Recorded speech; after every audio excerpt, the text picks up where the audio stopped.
अस्सलाम वालेकुम। रमज़ानुल मुबारक की आमद है। तो जैसे बाकी मुसलमान रमज़ान की तैयारियां करें, शुगर के मरीज़ भी यकीनन उनमें से बहुत से ऐसे मरीज़ हैं जो रोज़ा रखना चाहते हैं, तो उनके लिए सबसे पहले तो यही है कि वो फ़ौरी तौर पर अपने मौलिद से रब्ता करें।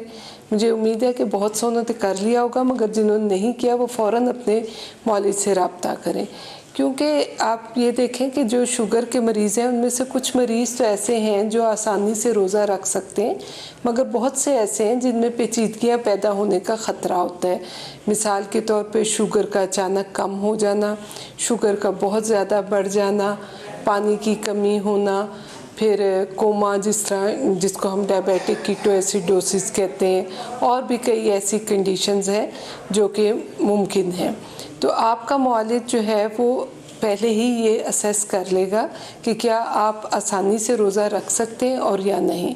अगर आपका मौलिद आपको रोज़ा रखने से मना करे तो देखें कुरान पाक में जहाँ पे रोज़ा रखने का हुक्म है वहीं पे मरीज़ को और लोगों के साथ, जैसे कि मुसाफिर के साथ और जो बड़े बुज़ुर्ग हैं उनको रोज़े से इस्तिस्ना हासिल है।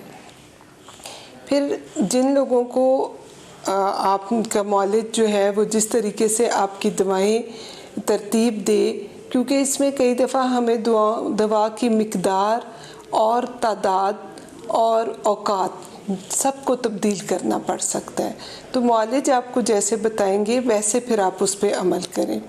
अच्छा, फिर क्या होता है कि कुछ मरीज़ जो है बिल्कुल दवा छोड़ देते हैं कि सारा दिन हमने कुछ खाना नहीं है, कुछ उसी तरह से पहले की तरतीब से लेते रहते हैं और इस तरह से पेचीदगियाँ पैदा होती हैं। खाने पीने में भी आपको पता है हमारे यहाँ रोज़े में जो है फिर बहुत लंबा चौड़ा दस्तरखान लगता है, तो उसमें भी हमें बड़े तनासुब से अपनी ग़िज़ा का इंतखाब करना चाहिए। उसमें आपका मौलिद आपकी मदद कर सकते हैं। कई दफ़ा हम प्रिंटेड चार्ट्स दे देते हैं। अच्छा, फिर ये एक ख़्याल के रोज़े के दौरान हम शुगर चेक नहीं कर सकते, ये भी जानना बहुत ज़रूरी है कि रोज़े के दौरान भी शुगर को चेक करना चाहिए। ख़ुसूसन असर का वक्त ऐसा है कि जिसमें आप ज़रूर चेक करें, क्योंकि यहाँ पे आपकी शुगर बहुत कम हो सकती है। अगर आपकी शुगर 70 से कम है या 300 से ज़्यादा है तो फ़ौरी तौर पे आप रोज़ा खोल लें।